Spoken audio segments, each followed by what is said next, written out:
Bem-vindo ao programa Hora do Estudo Bíblico, com o doutor e professor Lehmann Strauss. Este estudo é o resultado do tempo pessoal com o Senhor, da experiência de ministério pastoral e das conferências bíblicas do Dr. Lehmann Strauss, que nos instrui e encoraja com o ensino da Palavra de Deus. Agora, com você, Hora do Estudo Bíblico, na apresentação de Aurélio Campos. Bem-vindo ao programa Hora de Estudo Bíblico. Abra sua Bíblia no livro de Romanos, capítulo 7. Vamos começar com o versículo 21. Mas antes de ler a palavra de Deus, vamos orar e agradecer a Deus por sua bondade e pedir sua bênção para aqueles que precisam. Vamos orar. Querido Pai, nós somos profundamente gratos pela tua graça. Nós agradecemos por ter nos libertado da penalidade do pecado e pela morte substitutiva de Cristo Jesus na cruz. Senhor, não merecemos isso, mas nós te louvamos pela gloriosa salvação que tu nos deste e porque nos livraste da condenação eterna. Te agradecemos pelo privilégio de compartilhar a tua palavra. Abençoe, Senhor, a tua verdade nos corações dos nossos ouvintes. Supre as suas necessidades, Pai. Lembramos dos idosos, aqueles que estão doentes, aqueles que estão nos hospitais. Nós oramos por aqueles que estão passando por momentos difíceis por causa da família ou financeiramente, por aqueles que estão envolvidos com pecados, Senhor. Que a pregação da tua palavra possa ter frutos e que a tua verdade abunde em cada coração. Agradecemos por tudo que fazes por nós. Oramos em nome de Jesus. Amém. Eu convido você a abrir a sua Bíblia em Romanos capítulo 7. Vamos começar com o versículo 21. Estamos continuando o nosso estudo deste grande conflito que Paulo tem consigo mesmo, o conflito das duas naturezas. Eu sei que a expressão duas naturezas não aparece na Bíblia. Eu estou usando uma terminologia extra-bíblica. Muitas vezes usamos uma terminologia extra-bíblica para expressar verdades bíblicas, e não há nada de errado com isso, pois estamos vendo verdades bíblicas. Muito bem, no versículo 21 nós lemos: Assim, encontro esta lei que atua em mim. Quando quero fazer o bem, o mal está junto de mim.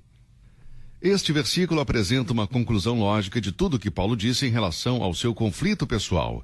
Ele encontrou algo dentro dele e chama de esta lei. O versículo 23 diz: Mas vejo outra lei atuando nos membros do meu corpo. Agora lembre-se que esta não é a lei de Deus, do versículo 22, que diz: Tenho prazer na lei de Deus. A lei do versículo 21 não é a lei de Deus, do versículo 22. Veja o versículo 23.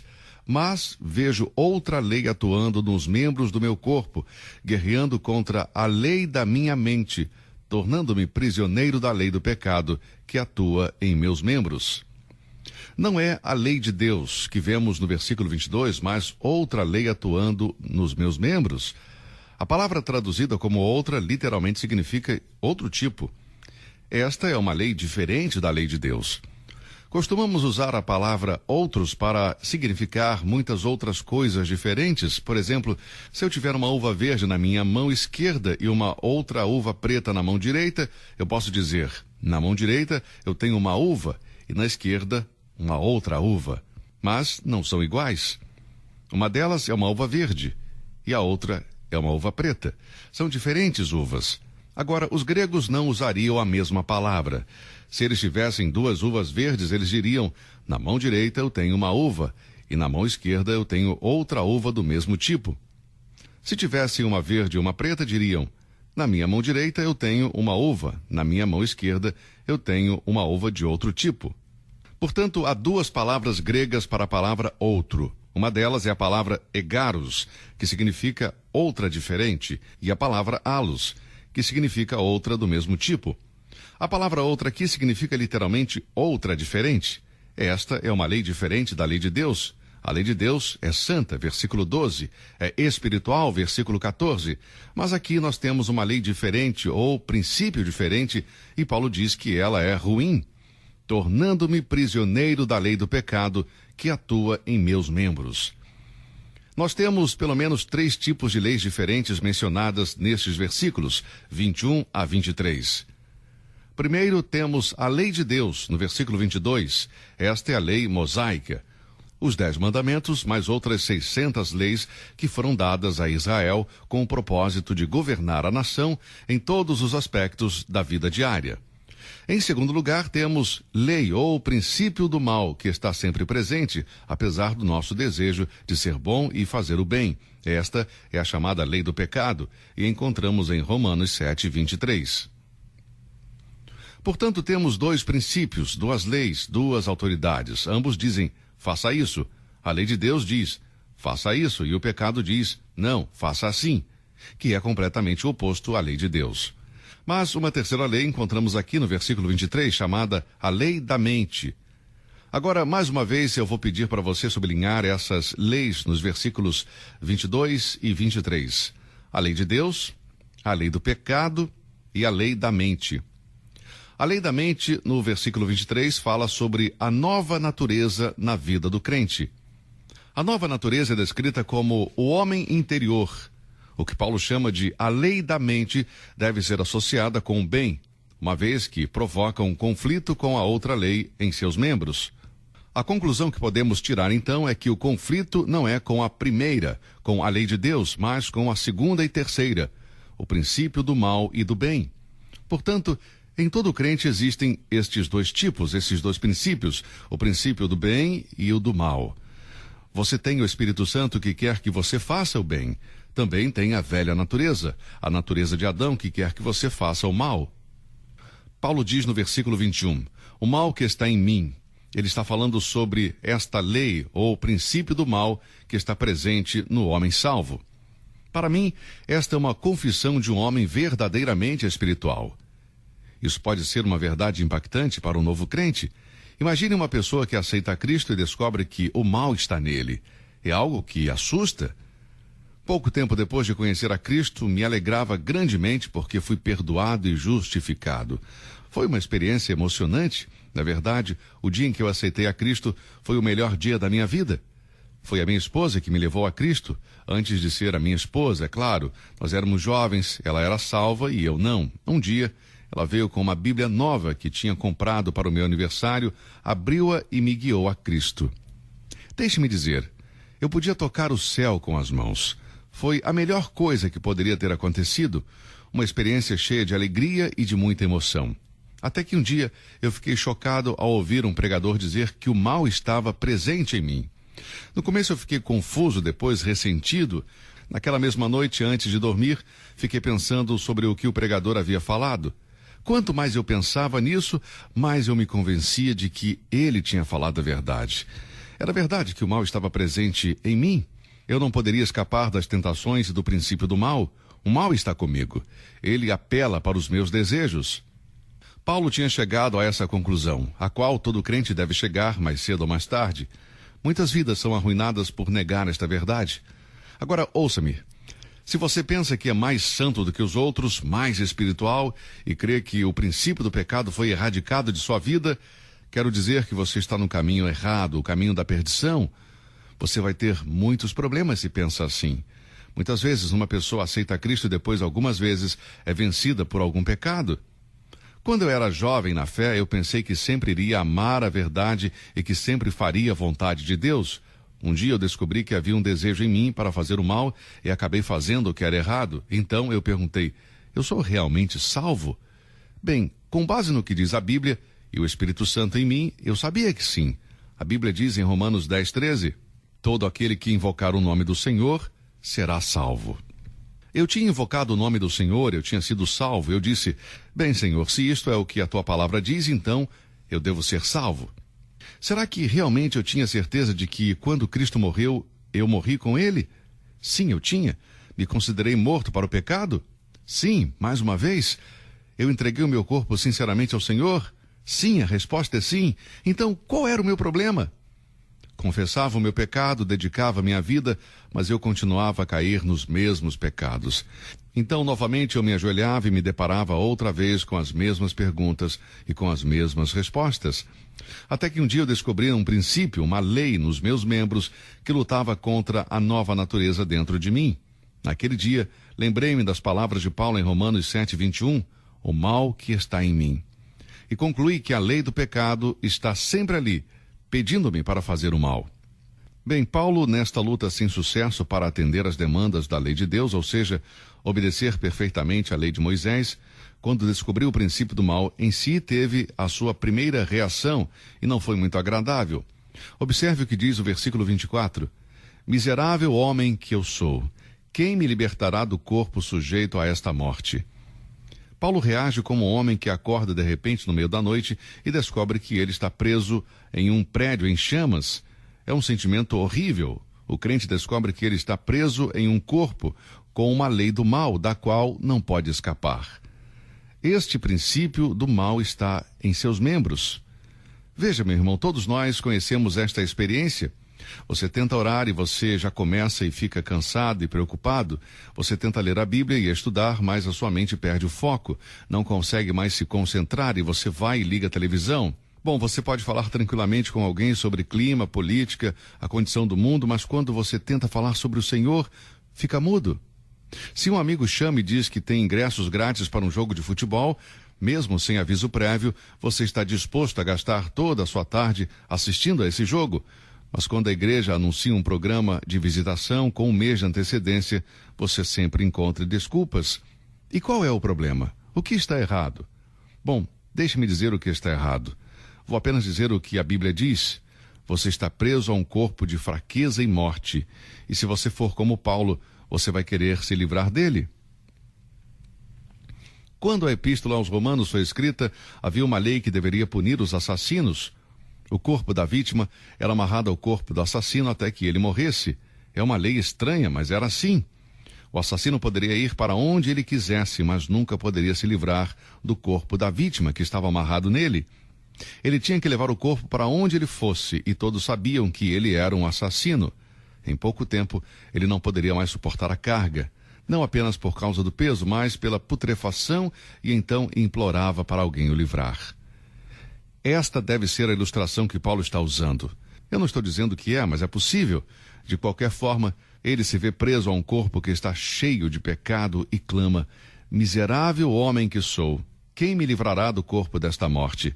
Agora todos nós sabemos que, como Paulo diz depois, quando Cristo vier, seremos libertados. Ele escreveu: também gememos em nós mesmos, esperando a adoção, a saber, a redenção do nosso corpo. Romanos 8:23. Paulo não está buscando este futuro livramento nesta passagem de Romanos 7:24. Ele não está pedindo para morrer. Não creio que este seja o caso. Como filho de Deus, ele quer se livrar agora mesmo para poder viver para Cristo. Há uma observação importante que eu gostaria de fazer neste momento. Todo esforço próprio e esperança haviam cessado. Paulo chega ao fim e diz: eu não posso fazer isso por mim mesmo. Ele aprendeu que não pode se livrar por conta própria, então clama por alguém para libertá-lo. Ele não diz: o que vai me livrar, mas quem vai me livrar? Lembre-se, não é o clamor de um incrédulo buscando libertação da culpa e da penalidade do pecado, mas o clamor de um filho de Deus para que um poder maior o liberte do pecado. Não é como a igreja de Laodiceia que diz: rico sou e estou enriquecido, e de nada tenho falta, e não sabes que és um desgraçado e miserável? Sublinha a palavra miserável aqui em Apocalipse 3:17 e depois sublinha a palavra miserável em Romanos 7:24. Estas são as únicas duas vezes no Novo Testamento que a palavra miserável aparece. Na pessoa de Paulo, vemos um homem rico na graça de Deus, mas consciente de sua necessidade espiritual. Por outro lado, vemos pessoas satisfeitas com a riqueza material e totalmente inadvertidas da sua pobreza espiritual. Você já chegou a uma conclusão sobre qual é a sua condição espiritual? Bem, faça a si mesmo esta pergunta: qual é a minha condição? Sou mais santo do que os outros? Eu penso que sou? Talvez você pense: bem, eu não fumo, não jogo, não vou a boates, não me junto com as pessoas que fazem isso. Sim, eu sei, talvez você não compre revistas pornográficas e não faz estas coisas. Talvez não seja algo que você não faz, mas algo que você deveria fazer e não faz. Talvez seja o egoísmo, a inveja, o ciúme, ressentimentos ou pensamentos de vingança. Estas pequenas coisas que ninguém vê por trás de portas fechadas. Mas você não é tão santo, não é tão bom quanto você pensa. Olhe para as Escrituras. Chegue à conclusão que deveria chegar, baseado na palavra de Deus, pois sempre há lugar para melhorar. Paulo chegou a essa conclusão. Eu devo chegar também e você da mesma forma.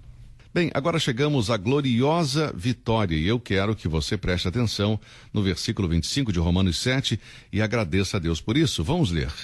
Graças a Deus por Jesus Cristo, nosso Senhor, de modo que com a mente eu próprio sou escravo da lei de Deus, mas com a carne da lei do pecado.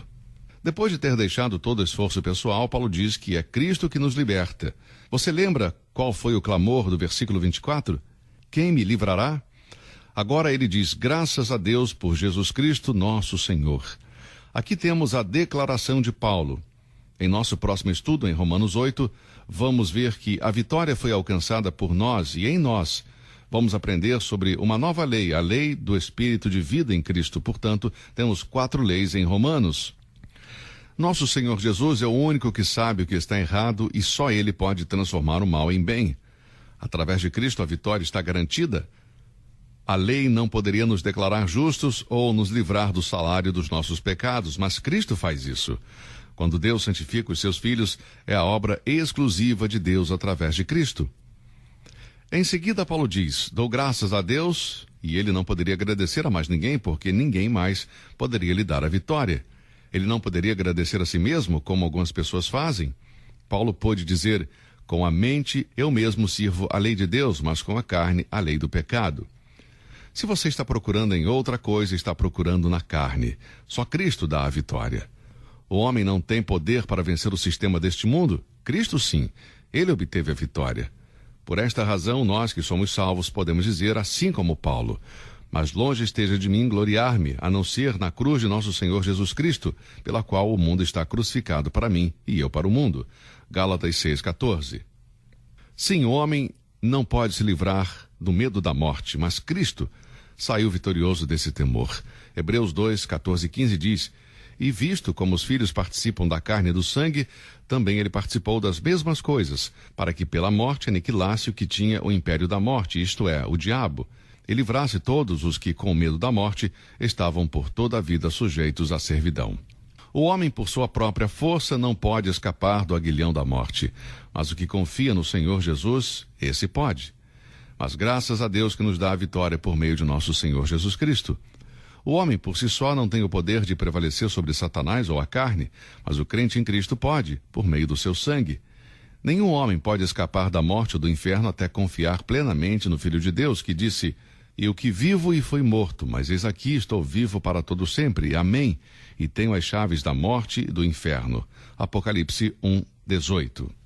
Há uma libertação que vem através do nosso Senhor Jesus Cristo. A libertação final da luta interior e da morte será quando Cristo voltar. Filipenses 3:21 diz que transformará o nosso corpo abatido para ser conforme o seu corpo glorioso, segundo o seu eficaz poder de sujeitar também a si todas as coisas. Cristo é a resposta. E tudo que eu posso dizer é o que Paulo diz em Romanos 13:14. Mas revesti-vos do Senhor Jesus Cristo, e não tenhais cuidado da carne em suas concupiscências. A questão não é o que me livrará do corpo desta morte, mas quem me livrará. Paulo não precisava de algo, mas de alguém, e você também precisa. E esse alguém é o Senhor Jesus Cristo. Se você se sente desanimado ou derrotado, busque a Cristo. Ele é a resposta. Eu gostaria de falar para você, meu querido irmão em Cristo, se você está na luta, você precisa aprender este segredo. Tudo começa quando reconhecemos que nós, ou seja, em nossa carne não existe nada de bom. Nós não somos capazes de prevalecer através de nossos próprios esforços. Precisamos da ajuda divina. O conflito continuará até o dia de sua morte. Não haverá uma vitória total até deixarmos este corpo mortal, que está em estado de deterioração e está destinado a perecer. Portanto, não há libertação até nos livrarmos deste corpo, até que nos seja dado um novo corpo e sejamos semelhantes a Cristo. Essa é a gloriosa esperança do crente. Sabemos que quando ele se manifestar, seremos semelhantes a ele, porque assim como é, o veremos. É provável que esse dia chegue logo, mas enquanto eu espero, contemplo e trabalho, oro para que Deus me ajude a cada dia, em sua graça e através do estudo da sua palavra, alimentar o novo homem. Dessa forma, a carne será vencida e minha vida vai ser uma bênção para os outros. Espero que esse também seja o seu desejo, amigo. Espero que você também procure agradar a Deus todos os dias e vencer a sua carne. Busque a Deus através da oração. Busque a Deus através do estudo da sua palavra. Bem, chegamos ao final do nosso estudo de hoje. Que Deus o abençoe e até o nosso próximo encontro. Você ouviu Hora do Estudo Bíblico com o professor e doutor Lehmann Strauss, na apresentação de Aurélio Campos. Se você deseja ouvir novamente esta mensagem, visite a nossa página na internet www.bbnradio.org. Fica o convite para você nos acompanhar amanhã, neste mesmo horário, aqui na BBN. Hora do Estudo Bíblico é uma produção da BBN.